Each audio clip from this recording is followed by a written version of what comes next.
السلام عليكم ورحمة الله وبركاته أصحابتك وحرن جنال كمركز السوداء هذه هذا ومهزنتي مقالكن وحربا إن ندي كل وذاقو سنتر عمر فاتح أو إرجاء حزبك ديمقراطية شرك وجسعده مجالدا مينيابوليس أي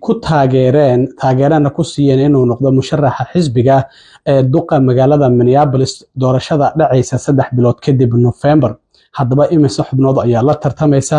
doorashada shalay dhacday ninka hadda maayarka ka ah magaalada Minneapolis oo isaguna tartamaya muxuu ka yiri arrimahaas oo ayaan idinla wadaagaya balse magaalada Minneapolis ee gobolka Minnesota guud ahaan gobolkaasina Soomaalida ugu badan ee ku nool Mareykanka ay degan yihiin ayaa laga yaabaa inay markoodii ugu horeysay Minneapolis ay yeelato maayar Soomaali ah ama duq magaalo oo Soomaali ah waxaana u tartamaya senator Umar Fatix oo ku jira aqalka sanadka ee gobolka Minnesota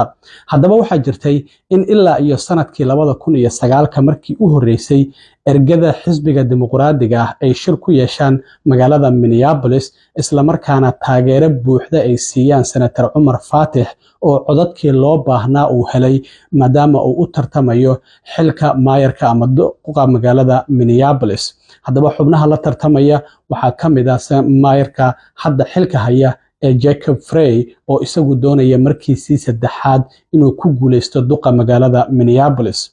ergada oo 800 gaaraysa waxa ay shirkooda ay ku yeesheen xarunta Target Center oo bartamaha magaalada Minneapolis ku taala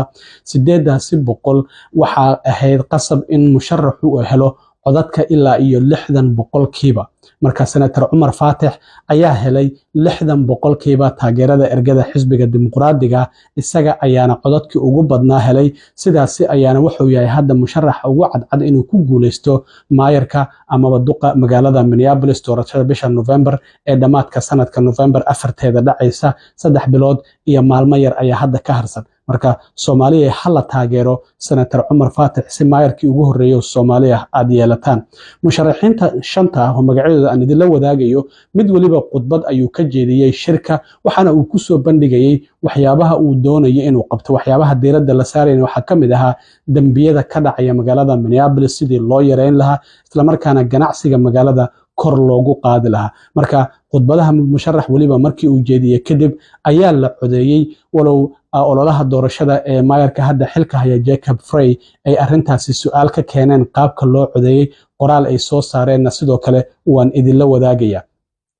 marka shanta musharax ee tartamaysa waxay kala yihiin maayarka hadda xilka haya oo waqtigiisu sii dhamaanay isla markaan doonaya in markii saddexaad la doorto maayar Jacob Frey waxa uu xilka hayay ku dhawaad muddo 8 sano ah sanadkii 2018 ayuu maayarka magaalada Minneapolis noqday 2 mar ayaana la doortay markii saddexaad ayuu hadda doonaya in uu guuleysto senator Umar Fatix oo isaguna 35 jir ah degmada 62 ayaa laga soo doortaa waxaana aqalka sanadka ee gobolka Minnesota uu ku jiray ku dhawaad muddo 5 sano hadda oo sanadkii 2021 ayuu soo galay waxaana uu noqday Soomaaligii ugu horeeyay ee muslina ee aqalka sanadka ka mid noqda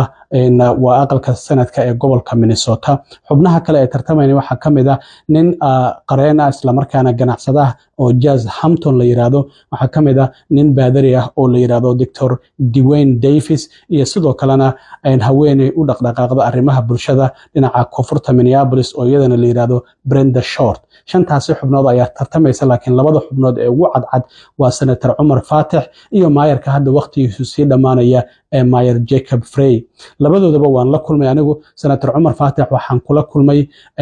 awardiskii ama abaalmarinadii Somali Global Awards ay bixinayeen sanadkii hore oo Columbus ka dhacday halkaas ayaan ku wada kulanay waa kan inaga wada sawiran maayarka hadda waqtigiisu sii dhamaanaya Jacob Frey oo isaguna Soomaalida si aad u dhaxgalay isla markaana la shaqeeyana waxaan kula kulmay dhamaadkii bishii hore markii toddobaadkii xurriyadda Minnesota looga dabaaldegayay oo aan joogay ayaan ku kulanay maalintii xafladda oo 28 bishii hore ahayd sawirkan ayaana isagana aan isla galnay marka codadkii shalay markay ergadu 800 ay codeeyeen oo Umar Fatix oo helay 60% codadkii la tiriyay qoraalkan ayuu waxa uu ku soo qoray bartiisa X waxaana senator Umar Fatix uu yiri waxay arintan ii tahay sharaf weyn in ergada xisbiga dimuqraadiga ay isiiyaan taageeradooda buuxda si aan u noqdo musharaxa maayarka magaalada Minneapolis doorashada soo socota ee November 4 dhacaysa 3 bilood iyo maalmo kadib. waxana uu yiri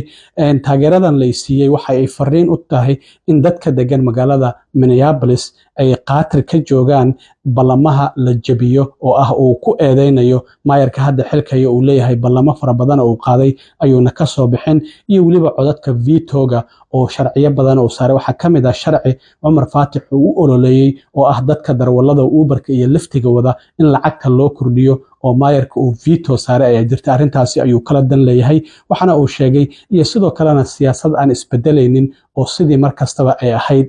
ayuu wuxuu yiri aan doonayna inaan wax ka bedelno. marka waxa uu yiri waajibku waxa uu yahay in aan dhisno magaalo aan wadan leenahay isla markaana dhammaanteen noo shaqaynaysa. hadalkaasi ayuu ku soo qoray bartiisa X. waxana Cumar Faatix uu olole ballaaran ka wada barihiisa bulshada oo maalin kastaba muuqaalo kala duwan uu soo geliyo isla markaana uu ku cadeeyo isbedelada uu doonayo inuu sameeyo. marka shalay codadkii markii la tiriyay oo senator Cumar Faatix taageerada ergada xisbiga dimuqraadiga uu helay maayarka hadda waqtigiisu sii dhamaanaya Jacob Frey ololihiisa doorashada iyaguna qoraal ayay soo saareen. waxayna sheegeen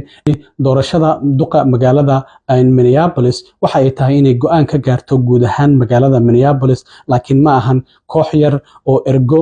isku sheegtay inay go'aan ka gaaraan. waxa uu cabasho ka yahay maadaama codadku ay electronic ahaayeen waxa la keenay codad waraaqaha ayaa la leeyahay marka meeshaas istamarin ayaa ka jirtay ayaa ololihiisa doorashada uu leeyahay. marka sidaas darteed waxa uu yiri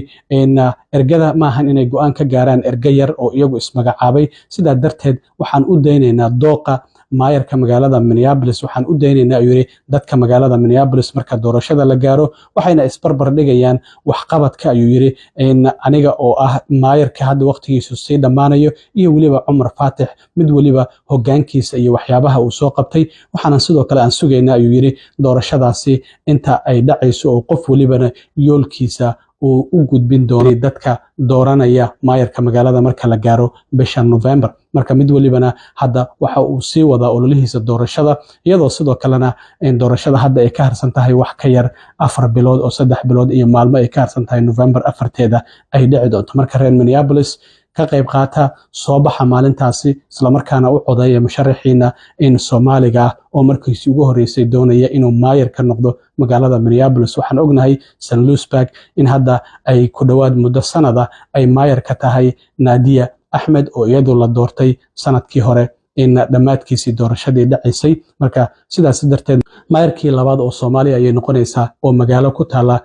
gobolka Minnesota maayar ka noqdo. waxaan ognahay in siyaasadda Ilhaan Cumar ay dhinaca Congress-ka ku jirto baarlamaanka gobolka Minnesota aqalka hoose iyo waliba aqalka Senate-kana xubno Soomaaliya ay ku jiraan meelo kale oo kala duwan xilal kala duwan ay ka hayaan gobolka Minnesota. marka waxay noqonaysaa in maayar magaalada Minneapolis ay yeelato oo Soomaaliya. marka waxyaabaha kale ee ka soo kordhay doorashada iyo isbedelada dhaca xitaa waxa aan isku dayi doonaa inaan wareysi la yeesho senator Cumar Faatix oo isagana yoolkiisa iyo waxyaabaha uu doonayo in isbedel uu ku sameeyo in